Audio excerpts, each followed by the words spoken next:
السلام علیکم ورحمۃ اللہ وبرکاتہ نحمد و نصلی علی رسول الکریم اما بعد فاعوذ باللہ من الشیطان الرجیم بسم اللہ الرحمن الرحیم۔ سبجیکٹ سیرت النبی۔ اس مضمون کو پڑھنے کا مقصد ہے کہ ہم نبی کریم صلی اللہ علیہ وآلہ وسلم کی زندگی کے بارے میں تفصیلی طور پر جان سکیں۔ آج کا ہمارا موضوع ہے حضور پاک صلی اللہ علیہ وآلہ وسلم کے ابتدائی حالات زندگی۔ سب سے پہلے آپ صلی اللہ علیہ وآلہ وسلم کے خاندانی حسب نسب کے بارے میں بات کرتے ہیں۔ آپ کا شجر نسب محمد بن عبداللہ بن عبد المطلب بن ہاشم بن عبد مناف۔ عبد مناف کے بیٹے وہب حضرت آمنہ کے والد صاحب تھے۔ بن قصا بن کلاب بن مرہ بن کعب بن لوی بن غالب بن فہر بن مالک بن نظر بن کنانہ بن خزیمہ بن بدرکہ بن الیاس بن مزر بن نزار بن معد بن عدنان۔ یہاں تک حضور علیہ الصلوۃ والسلام کا شجر نسب احادیث کی روح سے ملتا ہے۔ حضرت عبد المطلب کے بیٹے حضرت عبداللہ کا نکاح بنو زہرہ کے ایک معزز سردار وہب بن عبد مناف کی بیٹی حضرت آمنہ سے ہوا تھا۔ آپ صلی اللہ علیہ وآلہ وسلم کی پیدائش 12 ربیع الاول 571 میں ہوئی۔ بعض روایات کے مطابق 8 اور 9 ربیع الاول بھی شمار کی جاتی ہیں۔ رضاعت، آپ صلی اللہ علیہ وآلہ وسلم کی رضاعت چند روز آپ کی والدہ ماجدہ نے کی، اس کے بعد ابو لہب کی لونڈی صوبیہ نے کی، اور پھر عرب کا جو دستور تھا کہ باہر کے قبیلے میں ان کی پرورش کے لیے بھیجا جاتا تھا، تو آپ صلی اللہ علیہ وآلہ وسلم کو حضرت حلیمہ سعدیہ کے سپرد کر دیا گیا۔ 4 برس تک حضور پاک صلی اللہ علیہ وآلہ وسلم حضرت حلیمہ سعدیہ کے پاس رہے۔ اس کے بعد آپ کی عمر جب 6 برس کی تھی تو حضرت آمنہ آپ کو ساتھ لے کر مدینہ منورہ تشریف لے گئیں۔ مدینہ میں 1 مہینہ قیام فرمانے کے بعد واپسی پر حضرت آمنہ بیمار ہو گئیں اور ابوا کے مقام پر وفات پائی۔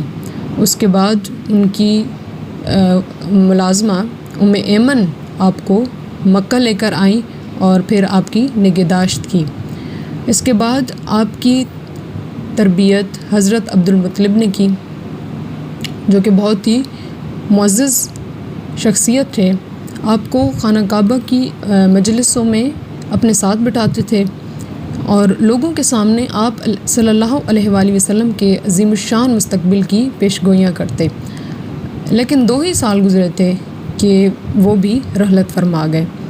آپ کی نگہداشت کی ذمہ داری پھر آپ کے چچا حضرت ابو طالب کو سونپی گئی، جو کہ حضور پاک صلی اللہ علیہ وآلہ وسلم سے اپنی اولاد سے بھی بڑھ کے زیادہ محبت کرتے تھے۔ شام وغیرہ کی طرف یا کہیں بھی وہ تجارتی سفر کرتے تھے تو آپ کو ساتھ لے جاتے تھے اور ہر طرح سے ان کو سہولیات میسر کی۔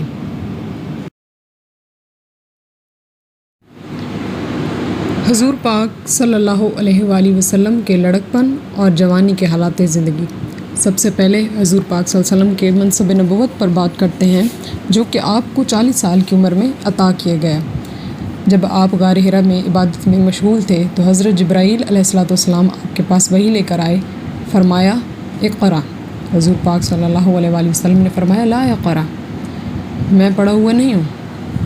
تو 3 بار انہوں نے کہا اور پھر فرمایا سورۃ الگ کی 5 آیت تلاوت کی، جن کا ترجمہ ہے پڑھ اپنے رب کے نام سے جس نے پیدا کیا انسان کو جمے ہوئے خون سے۔ پڑھ اور تیرا رب بڑا کریم ہے جس نے قلم کے ذریعے علم سکھایا، انسان کو وہ کچھ سکھایا جو وہ نہیں جانتا تھا۔ اس کے بعد حضور پاک صلی اللہ علیہ وسلم حضرت خدیجہ کے پاس تشریف لے گئے اور انہیں سارا ماجرا سنایا۔ انقطاع وحی کا سلسلہ رک جانا۔ پہلی وحی کے کچھ عرصہ بعض حکمتوں کے پیش نظر وحی رکی رہی، جس کا دورانیہ علماء کے نزدیک 6 ماہ کا بنتا ہے، اور اس وقت کو، اس دور کو فطرت الوحی کا نام دیا گیا۔ اور اس کے بعد جو دوسری وحی نازل ہوئی وہ سورۃ مدثر کی پہلی 4 آیتیں ہیں، جن کا ترجمہ ہے اے چادر لپیٹ کر سونے والے اٹھ اور ڈرا، اپنے رب کی بڑائی بیان کر اور اپنے کپڑوں کو پاک رکھ۔ اس کے بعد حضور پاک صلی اللہ علیہ وآلہ وسلم نے دعوت و تبلیغ کا آغاز کیا۔ سب سے پہلے حضور پاک صلی اللہ علیہ وسلم نے حکم خداوندی کے نزول کے بعد 3 سال تک خفیہ تبلیغ کا آغاز فرمایا۔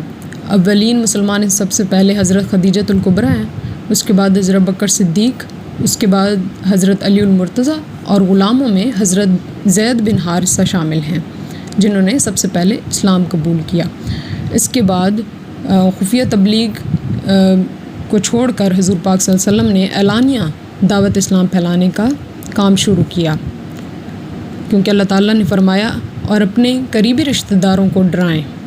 آپ نے اپنے خاندان والوں کو دعوت دی اور توحید کی طرف بلایا۔ اس کے بعد آپ صلی اللہ علیہ وسلم نے مسلمانوں کو ظلم و ستم سے بچانے کے لیے حبشہ کی طرف ہجرت کرنے کا حکم دیا تھا۔ قریش کے لوگوں نے کیا کیا کہ شاہ حبشہ نجاشی کے پاس اپنا وفد بھیجا کہ وہ مسلمانوں کو پناہ نہ دیں، لیکن حضرت جعفر طیار نے جب سورہ مریم کی آیات تلاوت کی تو بادشاہ وقت کو ساری صورتحال معلوم ہو گئی اور قریش کا وفد ناکام ہو گیا۔ اس کے بعد قریش مکہ کی مخالفت میں آئے دن اضافہ ہوتا جا رہا تھا اور وہ طرح طرح کے منصوبے بناتے تھے تاکہ مسلمانوں کے حوصلے پست کر سکیں۔ حضور پاک صلی اللہ علیہ وآلہ وسلم کو ان کے خاندانوں بنو ہاشم سمیت شعب ابی طالب میں محصور کر دیا گیا اور معاشرتی بائیکاٹ کیا۔ یہ بائیکاٹ 3 سال تک جاری رہا۔ اس کے بعد عام الحزن کے بارے میں بات کرتے ہیں۔ عام الحزن سے مراد ہے غم کا سال۔